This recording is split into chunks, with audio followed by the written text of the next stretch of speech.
না না, তোমাদেরকে কিছু কথা বলতে আসলাম। তোমরা সবাই যেন আমার ব্রেকআপ হয়ে গেছে, তাই নিয়ে আমার কোনো দুঃখ নেই। কিন্তু একটাই প্রবলেম, একটা মহিলা প্রচন্ড পরিমাণে খেপে গেছে, খেপা কুত্তা হয়ে গেছে। তাকে একটু সান্ত্বনা দাও কেউ, যে আমার ডক্টর দেখাতে 4 লাখ টাকা খরচ হয়েছে, আর ভিডিওর থেকে আমি 4 টাকাও পাই না। আর ওই টাকায় আমার সংসারে চলে না, ওই টাকা দিয়ে আমি বিয়েও করবো না, আর ওই টাকা দিয়ে আমার চিকিৎসাও হয় না।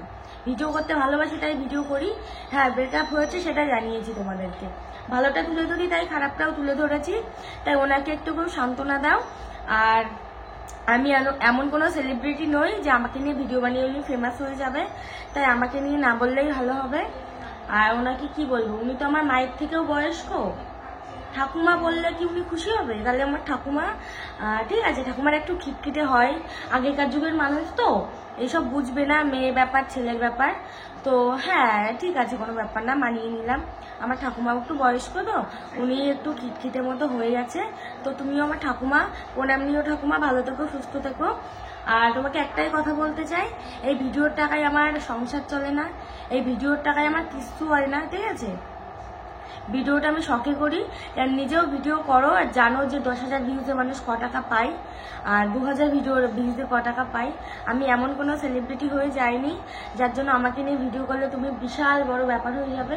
যাকে নিয়ে করলে তুমি দাঁড়াতে পারবে তাদেরকে নিয়ে করো। আর আমার ভিউজ আসতে বলে, হ্যাঁ একটা কথা, কি চুমু খাওয়ার ব্যাপারটা বললে না, খেয়েছি, খাবো, বেশ করেছি। আপনার কোনো প্রবলেম, ছেলের সাথে তো করিনি, একটা মেয়ের সাথে করেছি, আমার ভাই, আমার বন্ধু, আমার দোস্ত। আমার কোনো প্রবলেম নেই, আমার ফ্যামিলির কোনো প্রবলেম নেই। আপনারা তো ফাটছে কেন? আপনিও কি তাহলে দিশানিকে পছন্দ করেন? ওকে কি আপনার চুমু খাওয়ার ইচ্ছা আছে, তার জন্য আপনি একটুখানি উস্কে দিচ্ছেন? আর আমাকে কি বলেছে, আমি নাকি দিশানিকে নোংরা নোংরা গালাগালি দিয়েছি। একটা ভিডিও দেখাও যে আমি দিশানিকে নোংরা গালাগালি দিয়েছি, আর একটা ভিডিও দেখাও যেখানে দিশানি আমাকে লেসবিয়ান বলেছে। যে বলেছে আমি তাকে বলেছি, আর তার উপর রাগ করে আমি দিশানিকে বলেছি। আর দিশানি যদি সেই ভুলটা আবার করে, আমি আবারও ওর এগেনস্টে গিয়েই ভিডিও বানাবো। আমি কখনো চাই না যে আমার বান্ধবী একটা খারাপ দিকে যাক, ঠিক আছে? কই সৌরভদার সাথে আছে, আমরা তো সৌরভদাকে নিয়ে কেউ কোনো বাজে কথা বলিনি। যে মানুষটা ভালো তাকে ভালো বলতে হয়, আর যে খারাপ তাকে খারাপ বলতে হয়। তো নমস্কার ঠাকুমা, কোনাও নেবেন? হ্যাঁ, নমস্কার করবি? করবে না।